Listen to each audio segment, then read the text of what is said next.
You've been talking a lot lately about saving and how it's losing in this economy. Yeah. So if people aren't saving and they're not supposed to, what should they be doing? Well, it depends what you mean by saving, right? I mean, if you're talking about just living below your means, you have to live below your means. But I moved a lot of my money outside of the bank, because if you keep your money in the bank, you keep all of your savings in the bank, you're guaranteed to lose.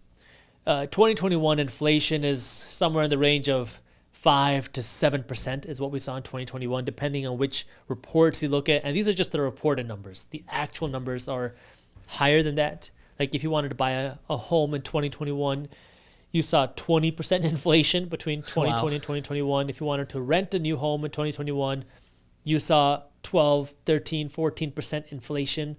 So, these averages only show you certain numbers. And when the Fed talks about what is inflation, they take massaged numbers. They take out your food costs, they take out your energy costs, because obviously nobody has to pay for higher food prices and nobody has to pay for higher energy prices, right? But so you have to take all the inflation numbers that you get with kind of a grain of salt. And so let's just assume now inflation is 5%. You keep your money in the bank, you cash in the bank, what are you getting?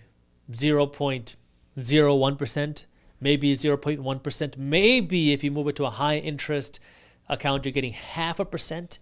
Well, if you're getting 0.5%, and I know most people are not getting 0.5% because I wasn't in my traditional bank, in my high interest, I was getting something around there. But if you're getting whatever, 0.5% and inflation is 5%, well, you're losing a lot of money. I mean, you're losing a lot of value, right? The dollars you have stay there. If you have $100 in the bank, it stays $100. But the buying power of $100 when you're in a high inflationary environment doesn't just stay the same, right? You lose buying power. So I did a couple things to protect kind of my money. I still have my bank accounts, still have some money there, my operating capital. But I moved a big chunk into stable coins, cryptocurrency like I talked about, and these are paying me 8 to 9% a year in interest. So one stable coin, $1 US. They're a stable coin. There's different kinds, but to keep it simple, there are some stable coins that are pegged to the value of the US dollar. So one stable coin is $1 US. So if I take $100, buy 100 stable coins, and I move these stable coins into an interest-bearing account, I'm going to get 8 to 9% interest on my stable coins, and then I can cash out of it and move it back to my bank account or wherever I want. I can move it anywhere, anytime I want. So now instead of earning 0.01%, I'm earning 8 or 9%, which is at least keeping up with and beating inflation a little bit. So this is money that I'm waiting to be invested, right? Like I have my emergency fund. This is cash that's just waiting. That's not doing anything. This is just money that if something bad happens, I can dip into this. But then I have money that I want to invest. And if I just keep it in cash, well, its buying power gets eroded away. So one of the things that stable coins also move some money to physical gold, like I've talked about before, because gold is another inflationary hedge. It's a store of value. It takes time, effort, and labor to mine an ounce of gold, and that's represented through the physical gold. So, if you start to see more inflation, then people move their money out of cash into physical gold. The whole idea being, right, there's two kind of ideas of bad scenarios. Bad scenario one is asset prices go down. People call this a market crash. Bad scenario two is dollar crash. The value of the dollar goes down. So market crashes is what everyone's familiar with. Real estate stock prices go down, you take cash and you go out and buy this. If you see a market crash like this, if you have cash, you are in a winning situation because now you can use your cash to buy assets at a discounted price. But what most people are not familiar with is what happens if you see some sort of dollar crash or real devaluation of the dollar.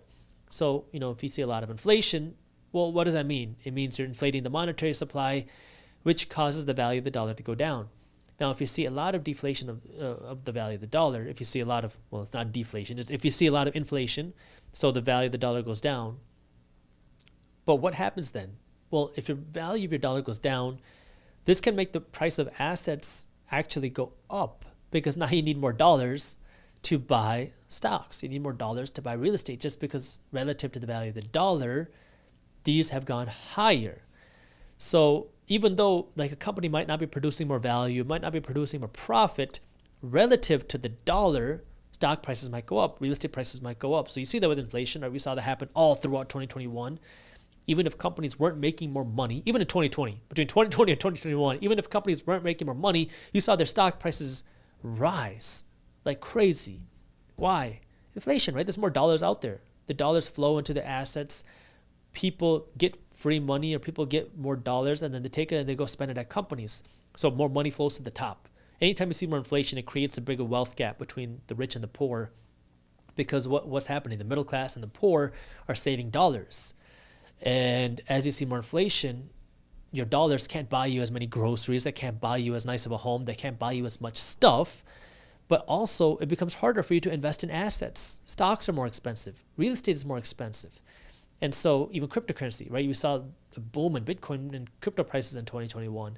So as you see inflation, the prices of assets go up because you see more dollars out there. And so if you see the value of the dollar go down, you could see stocks, real estate go up. So you don't actually see a crash in these assets, but you could see a crash in the dollar, which will make these assets go up even more. So how do you protect against that? Again, like I've been saying, right? I made videos about this. I own gold, and then I own Bitcoin. I own stable coins. Now, Bitcoin is kind of risky in the sense that you see a lot of volatility with it. It goes up and down like crazy. You can see crashes in Bitcoin very fast. You can see big booms in it. And so if you don't understand it and you're not willing to appetite that volatility, then maybe that's not for you. Now, gold is kind of even more stable. You didn't see a huge run up in gold prices in between 2010 and 2020 like you did in crypto, but gold is it's been around for centuries. People know gold is always going to be around, and it's one of those things where it'll always have some sort of value. And so, it's just kind of like an inflationary hedge in that sense. It's protection, it's insurance. It's my insurance policy. I own physical gold. It doesn't earn me any return. It just sits there. My stable coins also have their own fair share of risk because I put this money in an interest-bearing account, but the interest-bearing account is not a bank, so it's not FDIC insured. So I could lose all my money. I understand that. But I do it again. I take my risks. I look at the interest-bearing account. I do my research on them. I want to make sure who they're lending money out to, right? With a bank, you deposit your money in the bank. You don't know who the bank is lending the money out to when you deposit your money. You just assume that they're going to make smart decisions, but they really don't have to because they have FDIC. They're insured. So that's why nobody shops around for banks because no one cares, right? I mean, the reason why no one cares is because you have FDIC. With this, it's a little bit different because you don't have the FDIC protection, so you can't treat it like you do your traditional bank. You need to do your research, look for places, look for the right places to deposit it. And then you also have the stablecoin issue where if you invest your money into a bad stablecoin, because there's multiple stablecoins where the stablecoin goes under, well, now you're going to be the one paying the price. So again, you got to do your own research. You have some stablecoins like the one created by Gemini, which are regulated. So, there's different things you can do. You have some stablecoins like Tether. It's another stablecoin. Tether was investigated because there was claims that they didn't own enough dollars relative to the amount of stablecoins that they had issued. So, another risk. So you got to make sure you're doing your due diligence on this, and it has its own fair share of risk. But if you're willing to do that due diligence, well, then you can say some of the upside, right? I moved a big chunk of cash out of the bank into these stable coins because now I'm actually earning some interest. And this is money that's just waiting to be invested, whether it's in real estate, whether it's in stocks, whether it's in a startup opportunity, whether it's in a cryptocurrency. I mean, this is just this money that I have waiting to be invested right now. I think that's one of the biggest things people are afraid of when it comes to this word investing, right? Because when you invest, there is that big risk because the markets are never guaranteed to go up. You're never guaranteed to make any money when you invest. Right. But for the majority of people, they see saving as a way to kind of mitigate that risk, right? Yeah. They can take that cash, put it in a savings account, and at least they know it's there and it's protected by the government. Yeah, and you're 100% right. I mean, your savings, you can see it and you understand it. I put $1,000 in my bank. I know that $1,000 is there. If the bank goes under, I got FDIC. I'm going to get my $1,000 back. I mean, it's safe. But you also have the risk of, okay, if I keep my cash in the bank and I don't invest it, well, then what? Well, then this $1,000 is going to stay $1,000, but if I invested it, maybe this $1,000 will turn to $2,000. Or you have the risk of you put this $1,000 in the bank it doesn't do anything, but then the value of the dollar goes down, you see more inflation, then what? Well, now your $1,000 can only buy you what $800 could before, right? So when you save your money in the bank, you're guaranteed to lose. Guaranteed to lose, because your bank is not going to give you enough interest to cover inflation.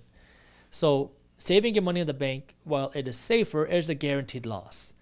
And if you're okay losing that value, sure, but you gotta make the decision for yourself, because when you save your money in the bank, it's a guaranteed loss, which is why people are starting to get worried, starting to looking for alternatives. And that's where the things that I've been talking about, you have to get financially educated, because the reality is, man, this inflation isn't just going to go away.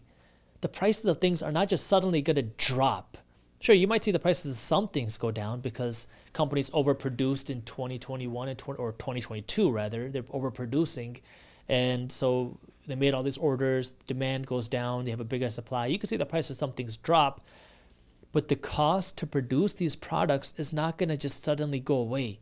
Thank you for watching. If you enjoyed the shorter clip from the longer videos, here's another clip that I think you'll love. And if you're interested in learning more about how to invest your money in the stock market, our team put together an amazing guide that will walk you through how to invest your money in the stock market. This guide is completely free when you sign up for our daily newsletter. So if you want to read this guide, all you got to do is click that button right over there. Thank you for watching, and as always, keep hustling.